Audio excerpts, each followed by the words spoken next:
செந்தமிழே உயிரே நறுந்தேனே செயலினை மூச்சினை உனக்கு அளித்தேனே. இந்த அருமையான நிகழ்வினிலே கூடியிருக்கின்ற என்னுடைய உள்ளம் கவர்ந்த அன்பிற்கினிய மாணவ செல்வங்களே, ஏன் மாணவ செல்வங்களை முதன்மைப்படுத்துகின்றேன் என்றால், அவர்கள் இல்லை என்றால் இந்த நிகழ்வே இல்லை. அவர்கள் இல்லை என்றால் நாங்களெல்லாம் ஆசிரியராக பணியாற்றினோம் என்ற நினைவே இல்லை. நான் ஆசிரியராக பணியாற்றினேன் என்ற நினைவை தருவதில்லை இவர்களே தான். எங்கே பார்த்தாலும் ஐயா உங்கள் மாணவர். அப்படிப்பட்ட ஒரு முதன்மைக்குரிய என்னுடைய அன்பார்ந்த பாசமிகு மாணவ செல்வங்களே, மேடையிலே அமர்ந்திருக்கின்ற என்னுடைய ஆசிரியர், மாணவர்களைப் போல எனக்கு ஆசிரியர், மதிப்பிற்குரிய புலவர் கே. கிரீட்டனமூர்த்தி ஐயா அவர்களே. அவருக்கு நான் மாணவன், அவரோடு பணியாற்றி ஆசிரியர் தோழனும் அவருக்கு.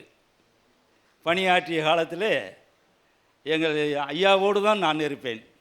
என்னோடு அவர் இருப்பார் என்று சொல்லுதல் தவறு, அவரோடு நான் இருப்பேன்.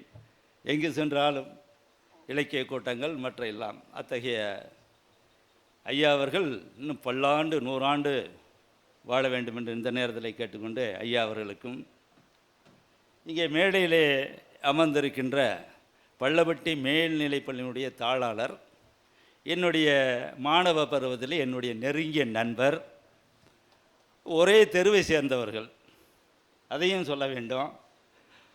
அத்தகைய பாசத்திற்கினிய கஜனாஃபர் அலி அவர்களே, அவரோடு மட்டுமல்ல அவருடைய குடும்பத்திலே அவருடைய தந்தையார் அவர்கள் மிகுந்த பாசமுடையவர். நாங்கள் அந்த வழியில் செல்லுகின்ற பொழுதெல்லாம் நாங்கள் சென்று கஜனாஃபர் அலியை எல்லாம் சேர்ந்து ஒன்றா பள்ளிக்கு வருவோம். அவர் அப்பொழுது பார்த்தால் ஒரு 10 நிமிடம் பேசுவார். சிறுவர்களையும் மாணவர்கள் நினைக்க மாட்டார். அத்தகைய பண்பாளர். அந்த பண்பு இன்றைக்கு கஜனாஃபர் அலி அவர்களிடம் இருக்கின்றது. அத்தகைய பள்ளியினுடைய தாளாளர் அவர்களே, அவ்வாறே நம்முடைய முன்னாள் தாளாளர் சாகுல் அமீது ஐயா அவர்களுடைய புதல்வர் அவர்களே, இங்கே மேடையில் அமைந்திருக்கின்ற என்னுடன் பணியாற்றிய மதிப்பிற்குரிய ஆசிரியர்கள் அப்துல்ஹை அவர்களே, செல்வராஜ் அவர்களே, என்னுடைய அன்பிற்கினிய நண்பர் சுப்பிரமணியன் அவர்களே, ஆசிரியர் நான் பணியாற்றுகின்ற பொழுது எனக்கு முன்னே ஆசிரியராக பணியாற்றி மிக சிறப்பாக பெயர் எடுத்த மதிப்புக்குரிய நமச்சிவாயம் துரை நமச்சிவாயம் அவர்களே, அவ்வாறே ஆசிரியர்கள் திருமதி ஜோதி அவர்களே, ஜெயலட்சுமி அவர்களே, உங்கள் அதுபோலவே இந்த நிகழ்வை மிக சிறப்பாக நடத்தி கொண்டிருக்கின்ற இந்த அமைப்பினுடைய வேர்களை தேடி என்று, வேர்களை அது மரத்துக்குள்ளே கீழே நிலத்து கீழே தான் வேறு இருக்கும், அதையே இவர்கள் தேடி கண்டுபிடித்திருக்கின்றார் என்றால் இவர்கள் எத்தகைய பண்புடையவர்கள், எத்தனை பாசமுடையவர்கள். அதில் நிறைய மாணவர்களுடைய பெயரெல்லாம் சொல்ல வேண்டும், நேரம் இல்லை, அளவான நேரம். அதில் முஸ்தாக் அவர்கள் ரொம்ப முன்னோடியாக இருந்தார்கள். என்னை அழைக்கின்ற பொழுது அஸ்கர் அவர்களும் வந்தார்கள். என்னுடைய அன்பிற்கினிய மாணவர் சையது இப்ராஹிம் அவர்கள் எப்பொழுதுமே எங்கே கண்டாலும் எந்த பேருந்தில் ஏறுகின்ற வேகத்தில் கூட அந்த பேருந்தை விட்டு என்னிடம் வந்து பேசிவிட்டு அடுத்த பேருந்துக்கு போவார். அப்படிப்பட்ட இப்ராஹிம் அவர்களை இன்னும் நிறைய இருக்கின்றார்கள். பாப்புலர் சையது அப்தாயிர் அவர்களே, எல்லாருடைய பேரையும் சொல்ல வேண்டிய ஆசை, அதையே சொல்லி முடித்தா அதே பேச்சாக முடிஞ்சு விடும். அதே போல் மாணவிகள் இங்கே நிறைய இருக்கின்றீர்கள்.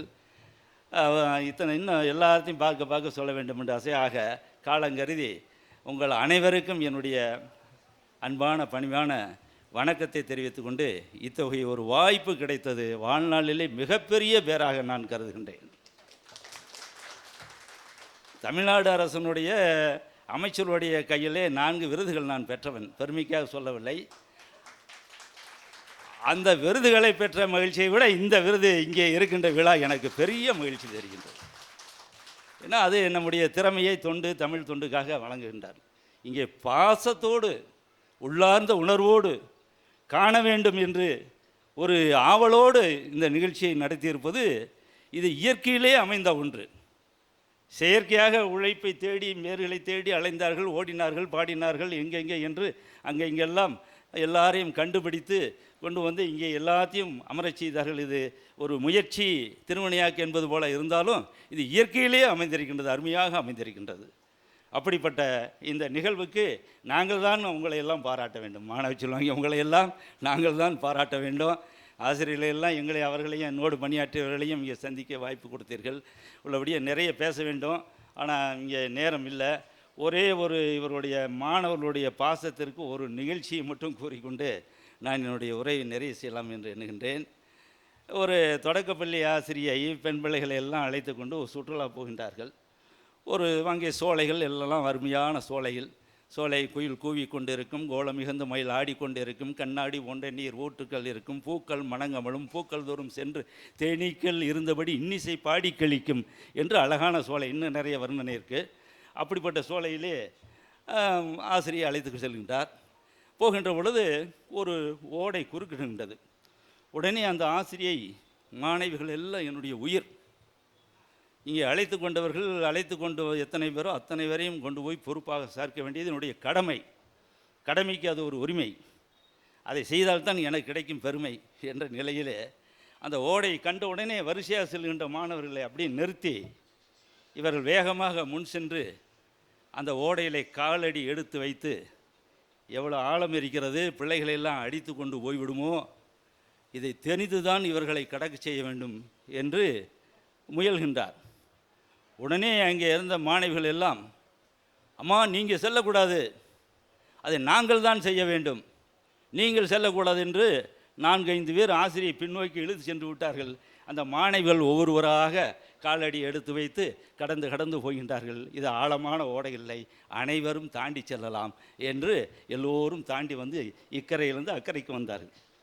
அப்பொழுது அந்த ஆசிரியை அந்த மாணவியிடம் கேட்டார், ஆசிரியை நான் தானே, என்னுடைய சொல்லைத்தானே நீங்கள் கேட்க வேண்டும், ஏன் நீங்கள் இவ்வாறு செய்தீர்கள் என்று கேட்கின்ற பொழுது, எங்களுடைய உயிராக இருப்பவர் நீங்கள் ஆசிரியர், நீங்கள் ஆசிரியர் வெள்ளத்தில் அடித்து கொண்டு போய் விட்டால் நாங்களெல்லாம் என்ன செய்ய வேண்டும், என்ன செய்ய முடியும்? இத்தனை ஆண்டுகள் பாடம் கற்றுக் கொடுத்தீர்கள், இதுபோல் இனி யார் கற்றுக் கொடுப்பார்? நாங்கள் இத்தனை பேரும் சென்று ஒரு ஆசிரியை காப்பாற்ற முடியவில்லையே என்று ஒரு பழி வந்துவிடும்.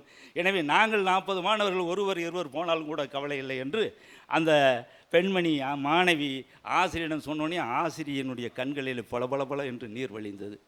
இந்த சின்னஞ்சிறு மாணவிகள் ஆசிரியர் மீது எவ்வளவு பற்றாக இருக்கின்றார்கள், எவ்வளவு உணர்வோட்டமாக இருக்கின்றார்கள், எவ்வளவு பாசமாக இருக்கின்றார்கள், எவ்வளவு நேசமாக இருக்கின்றார்கள். இது வேஷமில்லை, உள்ளார்ந்த அன்பு என்று பாராட்டி கட்டி தழுவினார். அந்த அன்புக்கு குறையாதவர்கள் தான் நீங்கள் எல்லாம் இங்கே இருக்கின்றீர்கள். அதில் எல்லளவும் குறைவில்லை. என பாசத்தை பற்றி வெளிப்படையாக அன்பிற்கும் உண்டோ அழைக்கின்றால் ஆர்வலர் புன்கண்ணீர், அது கண்ணில் தண்ணீர் தான் வரும். அதை பார்த்த உடனே என்னுள்ளே ஆனந்த கண்ணீர் பெருக்கெடுத்தது. அடக்கி கொண்டேன். கடலாக மாறி பள்ளவட்டி கடலில் மூழ்கியது என்று வந்துவிடக்கூடாது, அதனால் நான் அடக்கி கொண்டேன். அவ்வளவு மகிழ்ச்சியாக இருக்கின்றது. உள்ளார்ந்த நிலையில் நான் பேசி கொண்டிருக்கின்றேன். எனவே உங்களை எல்லாம் இன்னும் பாடம் நடத்த வேண்டும் என்று சொன்னார். இந்த 3 சுழி வேலை அப்பொழுதே நடந்தது பள்ளியில். அந்த சுழி பெரிய மாணவர்களுக்கு சில பழியாக வந்து அடி வாங்குகின்ற அளவுக்கு. அவன் அண்ணன் அப்படின்னா அண்ணன் போடுவான். அதுக்கு பேர் 2 சுழி, அண்ணன். ஆனால் முறைப்படி 3 சுழி. அந்த சுழியெல்லாம் சொல்லக்கூடாது என்று நாங்கள் இலக்கண முறைப்படி அதை டன்னகரம் ரன்னகரம் என்று கூறுவோம்.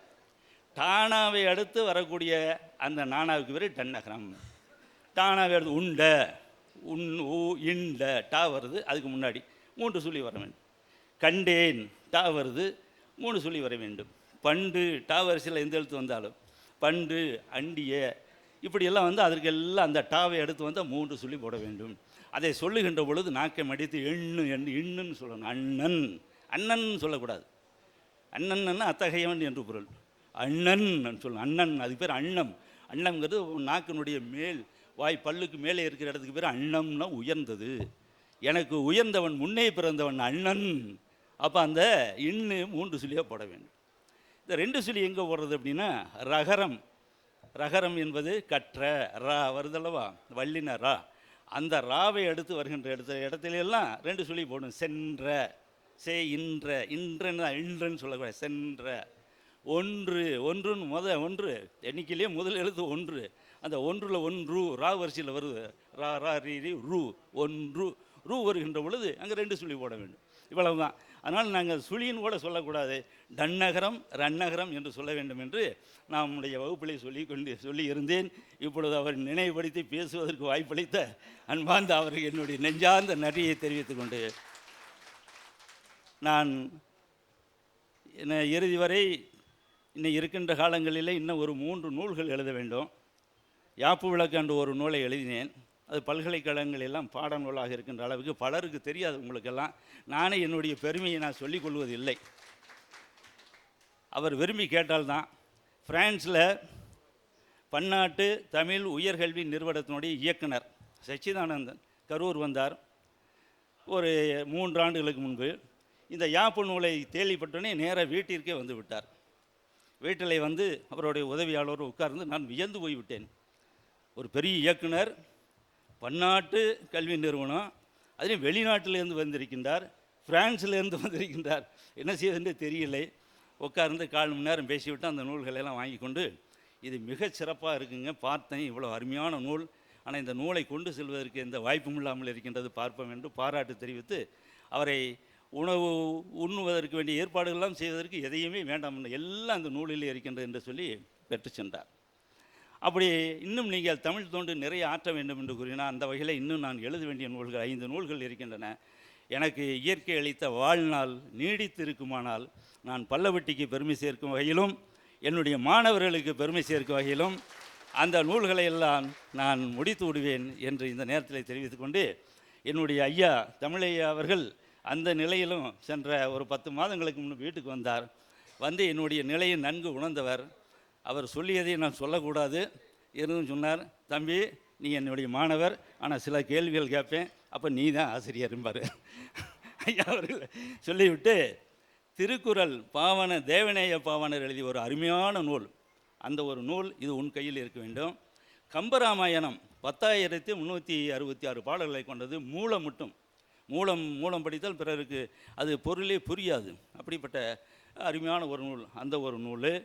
பிறகு திருக்குறள் சார்ந்த இன்னும் பல நூல்களை எல்லாம் கொண்டு வந்து கொடுத்து, தம்பி வீட்டில் தூங்கி கொண்டு இருக்கின்றது, அதனை நான் கைகளிலே தாங்கி கொண்டு இருக்கின்றேன், இவ்வாறு தாங்குகிறேனே என்பதனால் உள்ளத்திலே ஏங்கி கொண்டு இருக்கின்றேன், அதனை ஓங்கிய எண்ணத்திலே உங்களிடம் வந்துவிட்டேன், நீங்கள் இதை வாங்கி கொள்ளுங்கள் என்று சொன்னார். என்னுடைய உள்ளம் அந்த அளவு மகிழ்ச்சி, இந்த அளவு இப்போ எப்படி மகிழ்ச்சி அடைகின்றதோ. கோடையிலை இலைப்பாட்டி கொள்ளும் வகை கிழித்த குழி தருவே தருநிழலே நிழல் கனிந்த கனியே, ஓடையிலே ஓடுகின்ற தீஞ்சுவை தண்ணீரடி உகந்த மறுமண நலமலரே, மேடையிலே வீசுகின்ற மெல்லிய பூங்காட்டை. இப்பொழுது மேடையில் மெல்லிய பூங்காட்டை வீசிக்கொண்டிருக்கின்றது. இப்படிப்பட்ட இந்த மேடையில் எனக்கு வாய்ப்பளித்தீர்கள். நான் பேச வேண்டுமானால் நீண்ட நேரம் பேசிவிடுவேன் அறியாமலேயே. அதனால் இத்துடன் என்னுடைய உரையை நிறைவு செய்து உங்கள் அனைவருக்கும் என்னுடைய நெஞ்சார்ந்த நன்றி வாழ்த்துக்கள் எல்லாவற்றையும் நான் உங்களுக்கு சொல்லிக்கொண்டு என்னுடைய உரையை நிறைவு செய்கின்றேன். நன்றி, வணக்கம். நன்றி எழில்வாணன் சார் அவர்களே. ஒரு சிறிய நினைவுறுத்தல். இங்கே பூபதி டீச்சர் வந்து உடல்நலக் குறைவால் வரல, பட்டு அவங்களுடன் பணியாற்றி இங்கே நமது பள்ளி மாணவியாக இருந்த சாருமதி டீச்சர் அவர்கள் வந்திருக்கிறார்கள். அவங்க கொஞ்சம் எந்திரிச்சாங்கன்னா நல்லாயிருக்கும். அவங்களும் ஆசிரியை தான். பூபதி டீச்சருடைய ஏறக்குறைய வலதுகரம் என்று சொல்லலாம். நாங்கள் செல்லும்போது அவங்கள தான் மீட் பண்ணோம். மிகச்சிறந்த ஆசிரியை, நமது பள்ளி மாணவி, முன்னாள் மாணவி. அதே மாதிரி வந்து இந்த நிறைய பேர் வர முடியாதவங்கள எல்இடி நெட் கணக்கில் வந்து ஜூமில் இது பண்ணோம். அதில் நம்ம தலைமை ஆசிரியர் இங்கே மேடையில் அமர்ந்திருக்கின்ற நமது விருந்தினர்களுக்கு சிலருக்கு தெரியாததனால் நான் இந்த தகவலை தெரிவிக்கிறேன். அதில் வந்து ஹெச்எம் ஹசன் மொஹிதீன் சார் வந்தாங்க. பேச முடியாமல் மிக சிறிய குரல், ஆனால் தெளிவான சிந்தனை உள்ளவர். அவர் இந்த திரையில் தோன்றினார். முகமது அலி சார் வந்து ஒரு 8 வருஷமாக உடல்நலக் குறைவால் இருக்கார். ஆனால் ஒரு நாளைக்கு ஒரு தடவை பேசிக்கிட்டே தான் இருக்கார் ஃபோனில். அவருடைய மொத்த குடும்பமும் வந்திருக்கிறார்கள் இங்கு. அவரது பிள்ளை வந்திருக்கிறார், அவரது மனைவி வந்திருப்பதாக கேள்விப்பட்டோம். அவர் எல்லாத்தையும் அனுப்பிச்சிட்டு நான் ஜூமில் பார்த்துக்கிறேன்ப்பா அப்படின்னு சொல்லி சொன்னாருங்க. அவர்களுக்கு அவர் இப்போ ஜூமில் பார்த்துக்கிட்டு இருக்கார். இந்த மீட்டிங் மொத்த பேரையும், இந்த ஆசிரியர் பெருமக்களையும் மாணவர்களையும் அவர் ஜூமில் வந்து வாட்ச் பண்ணிட்டு தான் இருக்கிறார் இன்ஷா அல்லாஹ். அதே மாதிரி வந்து எங்களுடன் பயின்ற பள்ளி தோழன் நியூ ஜெர்சியில் இருக்கிற நமது முன்னாள் பள்ளி மாணவ தலைவன் விஹெச் விருப்பாச்சி நாசர், அவரும் இந்த ஜூமில் தான் இணைஞ்சிருக்கிறார். ஆமாம், அதனால வந்து அவரும் இந்த மீட்டிங்கை ஃபுல்லாக வந்து அங்கேருந்து வாட்ச் பண்ணிக்கிட்டு இருக்கிறாரு. ஒரு சிறிய உடல்நல குறைவால் அவதி கொண்டிருக்கும் விஎம் ஜாஃபர் அலி தஞ்சாவூர், அவரும் இந்த ஜூமில் இணைஞ்சிருக்காரு. இதை ஒரு தகவலாக உங்களுக்கு தெரியப்படுத்தி கொண்டு அதற்கு அடுத்ததாக அப்துல் ஹாய் சார் அவர்களை சிறப்புரையாற்ற அழைக்கிறேன்.